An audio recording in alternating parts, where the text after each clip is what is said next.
अल्लाहुम्मा सल्लि अला मुहम्मद। बिस्मिल्लाहिर्रहमानिर्रहीम।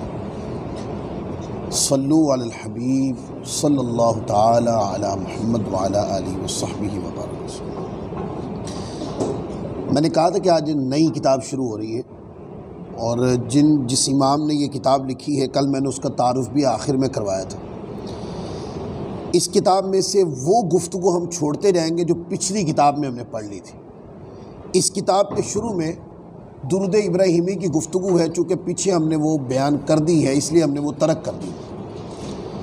बाब नंबर 2 में तर्जुमतुल बाब इस तरह बयान किया कि नबी करीम सल्लल्लाहु अलैहि वसल्लम के ये फरमाने का बयान कि क़यामत के दिन मेरे करीब लोगों में से वो होगा जिसने सबसे ज़्यादा मुझ पर दरूद पढ़ा। अब इससे ये बात तो अखज़ करने में ज़्यादा मुश्किल पेश नहीं आती कि जिसने जितना हुजूर के करीब होना है वो उतना ही हुजूर की ज़ात पे दरूद पढ़े। दरूद एक ऐसा वजीफ़ा है जो बंदे को कराबत बिर्रसालत अता करता है। अल्लाह का ज़िक्र बंदे को कुर्ब इलाही अता करता है और आका अलैहिस्सलाम की ज़ात अक़दस पे दरूद पाक पढ़ना बंदे को हुजूर अलैहिस्सलाम की ज़ात करीमा के करीब करता है। यानी कि आपके फ़ैज़ व बरक़ात के दरवाज़े बंदे की तरफ खुल जाते हैं। जो बंदा जितना दरूद पढ़ता है, जितना ज़्यादा, उतना हुजूर अलैहिस्सलाम की ज़ात अक़दस के, आपकी ज़ात अक़दस के फ़ैज़ व बरक़ात उस बंदे की तरफ जारी कर दिए जाते हैं।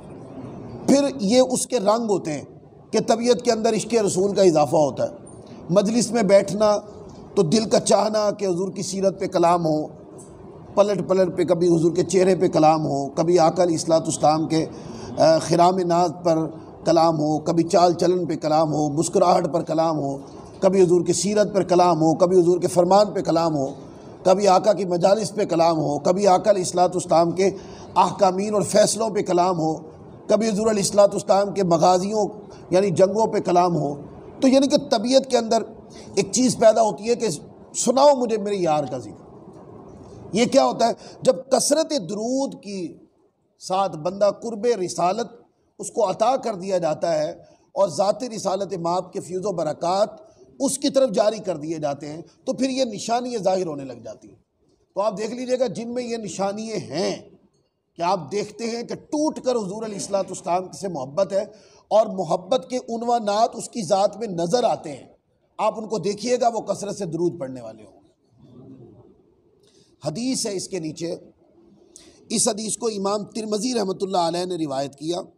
हदीस नंबर 484 है। हज़रत सैयदना अब्दुल्ला बिन मसूद रज़ियल्लाहु ताला अन्हु बयान करते हैं। अब्दुल्ला बिन मसूद वो सहाबी हैं रज़ियल्लाहु ताला, ये मक्का में ईमान ले आए थे। उबादिल्ला अरबा मुफ्ती साहबा 4 हैं जिनका नाम अब्दुल्ला से शुरू होता है। उनका फतवा मशहूर था, साहबा उनकी तरफ इल्मी तौर पर रुझान तबा यानी राजे होते थे साहबा उनकी तरफ। वो हज़रत अब्दुल्ला बिन मसूद हैं, अब्दुल्ला बिन अब्बास हैं, अब्दुल्ला बिन उमर हैं और एक रिवायत के मुताबिक अब्दुल्ला बिन अम्र बिन आस हैं और एक रिवायत के मुताबिक अब्दुल्ला बिन ज़ुबैर हैं। लेकिन ये कि अब्दुल्ला बिन मसूद कन्फर्म है मुफ्तियों में से, और उलमा ने पूछा, फरमाया कि ये 4 उबादिल्ला अरबा यानी कि जिनके नाम अब्दुल्ला से शुरू होते हैं, ये मुफ्ती साहबा में सबसे बड़े मुफ्ती कौन है? तो बताया अब्दुल्ला बिन मसूद, इसलिए कि ये वो सहाबी हैं कि जो मक्का में ईमान ले आए थे और आका अलैहिस्सलाम की मौजूदगी में सहाबा किराम को दीनी मसाइल सिखाया करते।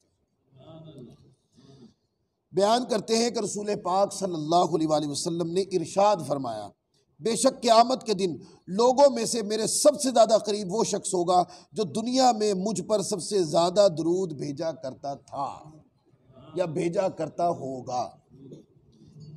इसको दर्जनों आइम्मा ने, इमाम बुखारी ने इसको अपनी अत-तारीख़ुल कबीर के अंदर भी इस रिवायत को बयान किया। फिर रिवायत है हज़रत सैयदना अब्दुल्ला बिन मसूद सही रिवायत करते हैं, आका अलैहिस्सलाम ने इरशाद फरमाया कि बेशक क़यामत के दिन लोगों में सबसे ज़्यादा मेरे करीब वो शख्स होगा जो दुनिया में मुझ पर सबसे ज़्यादा दरूद भेजा करता होगा। अब यहाँ पर एक नुक्ता बयान करूँ, वो ये कि कसरत दरूद हुजूर की कुर्बत का जरिया है। ये बात हो गई। आका अलैहिस्सलाम ने फरमाया कि क़यामत के दिन जब हर कोई तहफ़्फ़ुज़ ढूंढता फिर रहा होगा, जैसे कल गुफ्तगू की, हर कोई चाहता होगा कि कोई ऐसी ज़ात मिले या कोई ऐसा ज़रिया खुल जाए, मैं अल्लाह की बारगाह में सुरखरू हो जाऊँ, मुझे अल्लाह की रहमत का इस्तेहकाक मिल जाए, मुझे अल्लाह ताला कबूल फरमा ले, मुझे अल्लाह माफ़ कर दे, मुझे अल्लाह दरगुजर फरमा दे। हर बंदे का यही एक बंदे के लब पे होगी बात। आका फरमाते उस दिन जो गुजर गए, जो आएंगे, सब इकट्ठे होंगे, सब परेशान हाल होंगे। उस क़यामत वाले दिन फरमाया मेरे नज़दीक सबसे ज़्यादा वो होगा जिसने मुझ पर दरूद पढ़ा हो। दुनिया की बात नहीं हो रही है, दुनिया में तो उसको फ़िज़ा बरक़ात जारी कर दिए जाते, ये क़यामत के दिन की बात हो रही है कि क़यामत वाले दिन उसको ख़ास हुज़ूर अलैहिस्सलाम की कुर्बत अता की जाएगी। ये कितनी बड़ी फजीलत होगी कि क़यामत वाले दिन जब बंदा परेशान होगा तो आका अलैहिस्सलाम की कुर्बत के नतीजे में परेशानी ख़त्म हो जाएगी, तहफ़्फ़ुज़ दे दिया जाए। ये किसकी बरकत होगी? ये दुरूद पाक की बरकत होगी। एक और रिवायत है, अब ये तर्जुमतुल बाब किताब लिखने वाले इमाम ने तर्जुमतुल बाब लगाया है, मैं तर्जुमतुल बाब पढ़ के सुनाता हूँ। कहते हैं नबी करीम सल्लल्लाहु अलैहि वसल्लम के ये फरमाने का बयान कि बेशक तुम्हारा दरूद और सलाम मुझे हर जगह से पहुँचता है। तुम्हारा दरूद और सलाम, आगे इस पे बहस आनी, गुफ्तगू आनी है कि किस किस तरह पहुँचता है। फरमाया कि हर जगह से पहुँचता है, पढ़ने वाला जब भी पढ़ता है। इसको हज़रत इमाम हसन मुश्तबा रिवायत करते हैं, आका अलैहिस्सलाम ने इरशाद फरमाया मुझ पर दरूद भेजा करो, बेशक तुम्हारा दरूद और तुम्हारा सलाम मुझ तक पहुँचता है, तुम जहाँ भी हो। दरूद और सलाम तुम्हारा मुझे पहुँचता है, मैं तुम्हारा दरूद सुनता भी हूँ, तुम्हारा सलाम सुनता भी हूँ। तुम पढ़ा करो इस नीयत के साथ कि तुम्हारा दरूद मैं सुनता हूँ, मुझे पहुँचता है। अब पढ़ने वाले जब इस नीयत के साथ दरूद पढ़ोगे कि दरूद जो है हुज़ूर अलैहिस्सलाम की बारगाह में पहुँचता है, पहुँचाया जाता है, हुज़ूर सुनते हैं और आका अलैहिस्सलाम जानते हैं, इस अकीदे के साथ कोई बंदा दरूद पढ़ेगा तो दरूद पढ़ने की लज्जत बढ़ जाएगी। इसलिए फरमाया कि बेशक तुम्हारा दरूद और सलाम मुझ तक पहुँचता है, तुम जहाँ भी हो, बस मेरी ज़ात पे दरूद पढ़ा करो। इसको कई आइम्मा किराम ने इस रिवायत को बयान किया। इसको इमाम तबरानी रहमतुल्लाह अलैह ने मौजबुल औसत के अंदर रिवायत किया, हदीस नंबर 365। फिर रिवायत है हज़रत इमाम हसन मुश्तबा से यही रिवायत, और इमाम हुसैन मुर्तज़ा ने भी इसको रिवायत किया, तुम जहाँ भी हो मुझ पर दरूद भेजा करो कि तुम्हारा दरूद मुझ तक पहुँचता है। फिर हज़रत अब्दुल्ला बिन मसूद रज़ी अल्लाह ताला अन्हु की रिवायत बयान करते हैं, आका अलैहिस्सलाम ने इरशाद फरमाया कि बेशक ज़मीन पर अल्लाह के मुकर्रर किए गए फरिश्ते चलते फिरते हैं जो भी मेरी उम्मत का सलाम मुझ तक पहुँचाते रहते हैं। और वो क्या है? फिल अर्दी सयाहीना के लफ्ज़ हैं कि वो सयाहीन है, वो सैर करते रहते हैं, और जब कोई दरूद पढ़ता है तो क्या करते हैं? वो दरूद लेकर पहुँचा देते। अब इसमें एक बात के ऊपर तवज्जो करें, वो ये कि दरूद पहुँचाने वाले फरिश्ते एक नहीं हैं, वो एक भी कब्र अनवर पर है, ये उसके अलावा है। यानी कि ये जो सयाहीन फरिश्ते हैं ये दरूद आका अलैहिस्सलाम का हुज़ूर तक पहुँचाते हैं। वो जो कब्र अनवर पर समात करके पहुँचा रहे, ये उसके खिलाफ नहीं है। उसी तरह हुज़ूर खुद सुनते हैं, ये दोनों बातें उसके खिलाफ नहीं है। ये दरबार रिसालत पे ड्यूटी है मुख्तलिफ तरीक़ों से जो अल्लाह ताला अज़्ज़ व जल ने लगाई है। जैसे उसने अपने फरिश्तों को मुख्तलिफ कामों पे मामूर किया। रिस्क कौन देता है? अल्लाह। तो रिस्क देने वाले फरिश्तों को क्या जिम्मेदारी लगाई हुई है? तो माना ये फरिश्तों का रिस्क तकसीम करना ये अल्लाह की अता के खिलाफ नहीं है। फिर आप देखते हैं कि बारिश बरसाते हैं फरिश्ते, तो बारिश कौन बरसाता है? अल्लाह। ये अकीदा बिल्कुल क्लियर है कि अल्लाह बारिश बरसाता है, लेकिन फरिश्तों की भी जिम्मेदारी लगाई हुई है। तो फरिश्तों का बारिश बरसाना ये अल्लाह ताला अज़्ज़ व जल के बारिश बरसाने के ख़िलाफ़ नहीं है। इसी तरह चल फिर कर सयाहीन का मजालिस को ढूंढना, उन लोगों को ढूंढना जो दुरूद पढ़ते, वो दुरूद लाकर बार के दरबार रिसालत में पेश करना, ये अलग दरबार रिसालत की अदब व ताज़ीम के एतबार से ड्यूटी है। कब्र अनवर के ऊपर एक फ़रिश्ता अलग मुकर्रर किया है, वो अलग अपने तरीके से बारगाह रिसालत में दुरूद पेश करता है। और हुज़ूर अलैहिस्सलाम खुद भी समात फरमाते हैं और अपने ग़ुलामों को जानते भी हैं। अच्छा, आप पूछे ये निज़ाम कैसे है?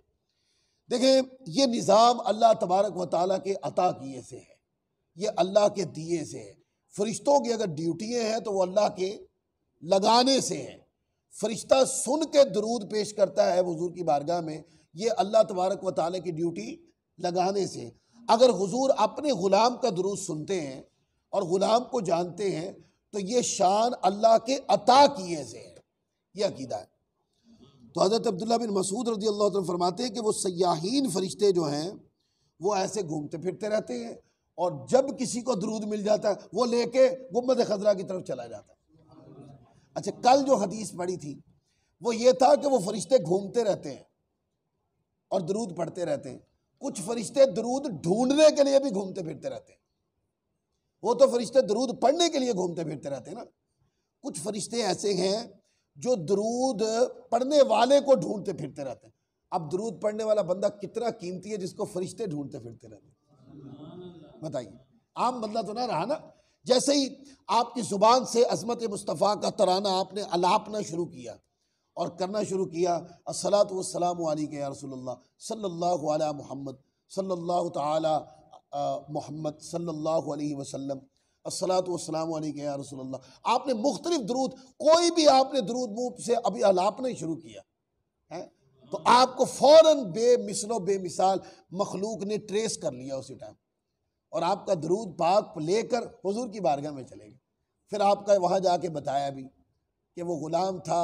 अब वो ग़ुलाम जहाँ भी बैठा है, इस मस्जिद में बैठा है तो यहाँ इस मस्जिद की भी तो खबर गई ना, फिर वहाँ उस ग़ुलाम की भी खबर गई।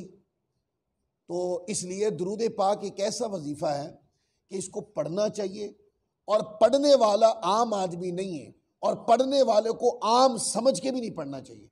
जब पढ़े तो ये समझ ले कि कायनात के जो सबसे बड़े वज़ाइफ़ हैं उनमें से एक वजीफ़ा मैंने शुरू कर लिया है और जैसे ही मैंने ये वजीफ़ा शुरू किया है, मैं दरबार रिसालत माफ़ सल्लल्लाहु अलैहि वसल्लम में मैं डायरेक्ट, मेरी अकीदत जुड़ गई है, मैं हुज़ूर की बारगाह में डायरेक्ट हो गया हूँ और मुझे आका अलैहिस्सलाम के फ़ैज़ व बरक़ात जारी होना शुरू हो गए। तो ये आज का दर्स इसी मुकाम पे ख़त्म करते हैं। कल इंशाअल्लाह नए दर्स के साथ शुरू होगा। अल्लाह हम सबको अमल की तौफ़ीक़ अता फ़रमाए। वमा अलैना इल्लल बलाग।